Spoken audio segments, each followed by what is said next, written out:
You are listening to The Vocal Technologist. Spoken tech for your ears. You know, if you feel like that startup playbook you wrote, say, 3 years ago is now just completely useless. Oh, it's a historical document at this point. It is. Yeah. And you're probably right to feel that way. The speed of change, especially with AI, has created this really bizarre situation. It's a paradox, right? The market is flush with cash, but at the same time, it's incredibly difficult to get. It's the highest stakes game of musical chairs I think we've seen in a very long time. Absolutely. And what we have on the table today is just this incredible collection of ideas. It's part behavioral science, part tactical manual. And a huge financial reality check. For sure. And that's exactly our mission here. For anyone listening who's building, leading, or frankly just surviving right now, we're going to try and pull out the most essential insights on how to adapt. Yeah, we're looking at market analysis, founder psychology, some radical shifts in just how work gets done. Exactly. If you follow our Founder Fridays stuff, maybe over on The Vocal Technologist, this is really tailored for you. Okay, let's jump in. You know, what's immediately clear from all this is that in this new era, pure technical skill, it's actually becoming secondary. Secondary to what? To core psychological traits. The real advantage isn't in your code anymore. It's in your head. I find that incredibly reassuring, actually. It means the true moat is internal. You can't just copy it. Right. And this brings us right to this framework from Alfred Lin on decision quality. It's about how the best leaders decide what to do next. And it all centers on this one really vital distinction, the difference between being right and getting it right. Okay, at first that sounds a little like corporate jargon. It does. It does.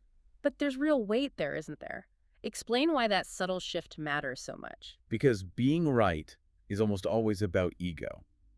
It's you clinging to your original idea because your identity is all wrapped up in it. So you spend all your time defending your first instinct instead of looking for the best one. Exactly. And the cost to the organization is just catastrophic. If the leader needs to be right, you create a culture where nobody speaks up. Nobody wants to bring you the bad news or tell you your idea is flawed. And your whole company slows down to the speed of the most confident person in the room, who might also be the most wrong. Whereas getting it right requires... What? Curiosity. Constant curiosity. Mm-hmm. And a real willingness to update your view. You have to detach your identity from your ideas. Mm-hmm. It creates this psychological safety where a team member can actually say, hey, I think we built the wrong thing. I know a perfect story for this. A company spent 9 months on a product because the founder was convinced the UI had to look like a spreadsheet from, 1998. Oh, no. A junior designer finally said, nobody uses software that looks like this anymore, and they wasted 6 more weeks arguing about it before killing the project. 9 months of runway. Gone. All because he had to be right. Exactly. Getting it right means valuing the outcome over your pride. But, okay, if that's the foundation, what's the single biggest predictor of whether a founder can actually do that?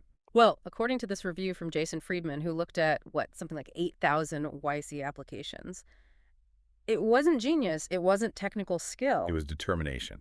Pure, unadulterated grit. That's just such a powerful validation for anyone who feels like they're grinding it out right now. But why determination over, say, a PhD from Stanford? Because building a company is just a series of failures. I mean, that's what it is. It's setbacks. It's crises. Technical skill gets you your V1. But determination gets you to V10 after versions 2 through 9 completely failed. That's it. The data showed this was so predictive that YC actually created 5 different ways of asking the same question on their application just to measure an applicant's refusal to quit. Wow. It's really the only trait that guarantees you stay in the game long enough to actually find product market fit. I think we need to pause there, though, and just acknowledge the human cost of that determination. Yeah. We celebrate the wins, but the day-to-day for a founder is often lonely. You're scared, you're overwhelmed, you're carrying all this weight. And that's maybe the most overlooked part of leadership now. Building a support structure for yourself is a core part of the job. It's not a luxury. Like a peer group, a coach. Anything. Finding that support is a critical piece of your own mental runway. And while you can manage your emotions, there is one metric that doesn't care about your grit or your support system. Burn. The ultimate reality check. You can hide from a lot of things, but you can't hide from cash burn. It has veto power over your entire future. And that urgency you mentioned brings us right into operations, because AI is just accelerating that timeline beyond anything we've seen before. Yeah, this is where we move from the philosophical to just instantaneous multiplication of what you can do. You called the agent inflection point. What does that actually look like? It means when you give intelligent agents the right tools, the speed of work doesn't just tick up a little bit. It changes instantly. Okay, give me a tangible example. How does a normal business use this? We're seeing data where instead of one person juggling, say, 10 core tasks a day, an AI agent lets that same person achieve the equivalent of 31 outputs Without working longer hours. without working a single minute longer. This just fundamentally changes the math on everything: headcount, runway, milestones. So if you're getting 3 times the output, you need a lot less seed money to hit your Series A goals. Exactly. But for an AI agent to do that, it needs deep institutional knowledge, right? Not just stuff it scraped from the web. And that is the critical challenge. This is the paradox. It is. General chatbots fail because they just average expertise into this bland, generic mush. If you ask a standard model a niche engineering question, it gives you the Wikipedia answer. Not the trick the 20-year veteran engineer figured out at 3 a.m. Right. The real asset is that implicit knowledge, the intuition. And those experts, as we know, are way too busy to sit around training a chatbot all day. They hate it. It's tedious. It doesn't respect their time. The breakthrough we're seeing from groups like 99 Ravens is creating an AI interviewer. So you flip it. The system interviews the expert. Yes. The model has to earn the expert's trust, act like a peer, and pull that deep knowledge out through a conversation, not a form. It's the only way to scale it. That's fascinating. It becomes a psychological design problem, not a data entry problem. So while that's evolving, where is the actual money being spent on AI operations today? You'd be surprised. I think a lot of people assume it's marketing copy or chatbots. Yeah, that's what I thought. The data shows a staggering 55% of all departmental AI spend is focused on coding. 55%. So it's all going towards building the underlying systems themselves. Building and optimizing the infrastructure for those massive speed-ups. And it's not slowing down. And this acceleration isn't just for software, is it? The physical world, hardware, is speeding up too. Tremendously. I mean, historically, hardware was so slow and expensive. You design, prototype, manufacture, test. That's a 6-month loop for one iteration. Right. Now, modern simulation tools and AI assistants are compressing that loop. Engineers can iterate on physical designs almost as fast as they can write code. So the barrier to entry shifts from manufacturing and logistics to just pure design skill. Pure design and computational power. Okay, so if the speed of building everything is accelerating, what does this do to market strategy, to funding, to acquisitions? The old rules seem broken. They're definitely wobbly. I mean, on the M&A side, you've got this weird mix of inflated valuations and corporations with tons of cash. And the acquirers are overlooking bad financials. They are, because they're terrified of missing out on AI and automation. They're paying this massive AI premium. So it's a fear-driven market. Pretty much. And you add in rising antitrust risk. Yeah. And for a lot of founders, selling now, before that whole shift fully plays out, is just a very rational move. Okay, so what if you're not selling? How do you make money? The old SaaS model, price per seat, seems completely dead. It's fundamentally broken.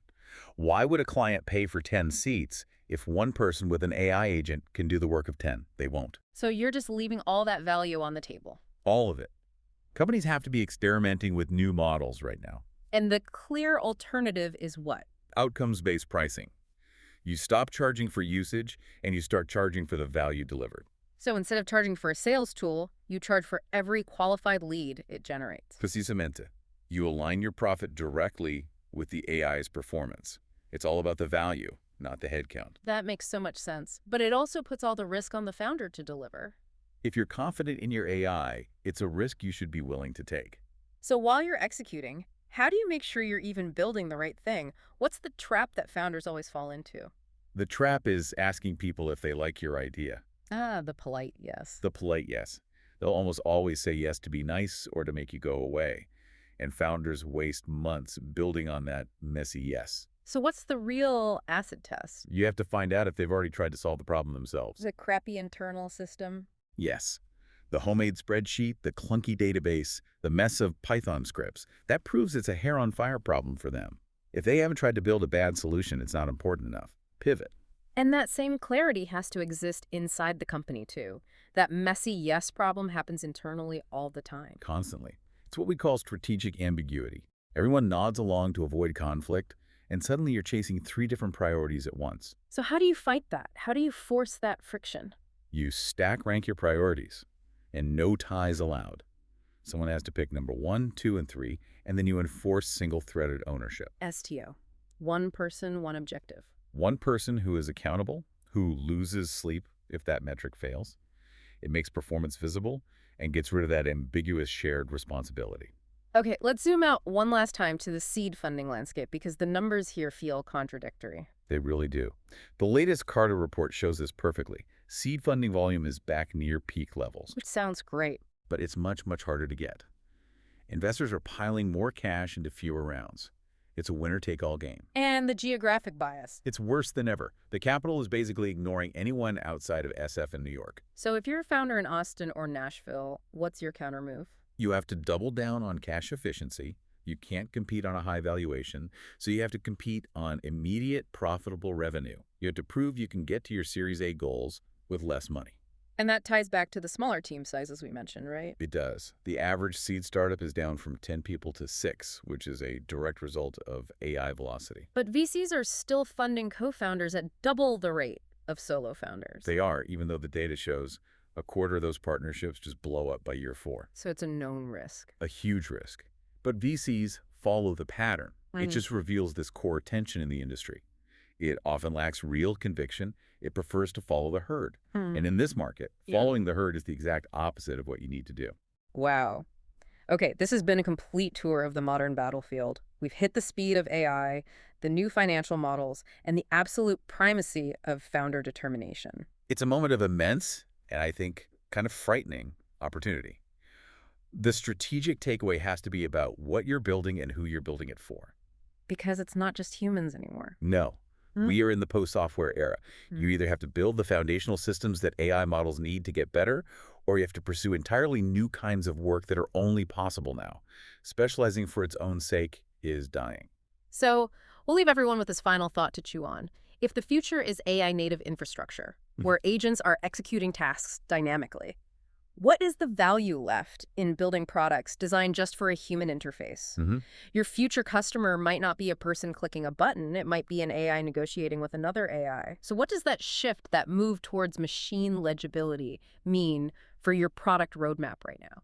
That is the ultimate reimagining of the tech stack. Something to think about. Thanks for joining us for this look at the new blueprint for survival. We'll catch you next time. Spoken Tech, for your ears.